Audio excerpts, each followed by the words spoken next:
Aussi les Girondins de Bordeaux et des Lensois qui tout de suite essayent de tromper la vigilance d'Ulrich Ramé avec cette tête d'Olivier Thomer.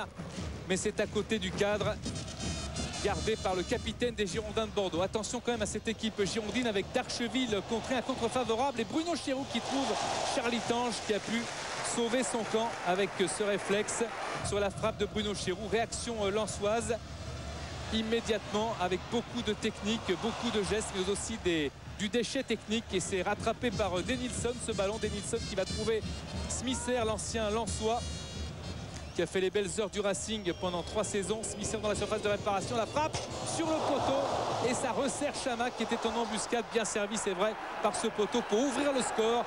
Deuxième but de Chamac de la saison et surtout une ouverture de score pour les visiteurs, pour les Girondins de Bordeaux, à la surprise générale et à la stupeur dans le stade Félix Bollard. Mais réaction des Lensois avec cette équipe et ce centre de Demont, la tête de Cousin repoussée par Ramé et Cousin qui insiste et qui trompe Ulrich Ramé, trompé d'ailleurs pour la deuxième fois seulement depuis le début de la saison. Seul Pierroni avait battu l'Auxerrois, avait battu Ramé depuis le début de la saison et là c'est Cousin qui a bien insisté et qui permet aux Lensois d'égaliser. La réaction lensoise magnifique entre les jambes d'Ulrich Ramé, un but partout.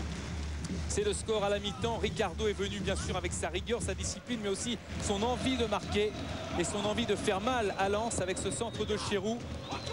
Une deuxième chance pour les Girondins et Chamac qui se heurte à Charlie Tange qui détourne en corner. Beaucoup d'essais infructueux de la part des Girondins.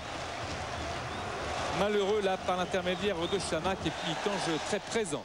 Jérôme Leroy qui sera d'ailleurs suspendu pour le voyage à Lyon. Il a reçu un carton jaune. Il sera suspendu aussi en coupe de l'UEFA. La frappe d'Asuekoto et la claquette d'Ulrich Ramé.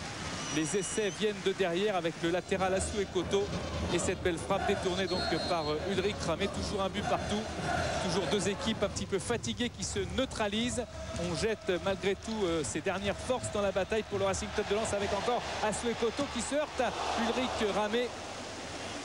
Et toujours ce score qui reste à un but partout. C'est d'ailleurs le score final. Jérôme Leroy félicite les supporters qui l'ont soutenu. Et Ulrich Ramé est satisfait de ce résultat nul. On a essayé, on n'a pas réussi à marquer une deuxième fois. Mais je pense que c'est par rapport à l'équipe qu'il y avait en face quand même. C'est pas si mal que ça.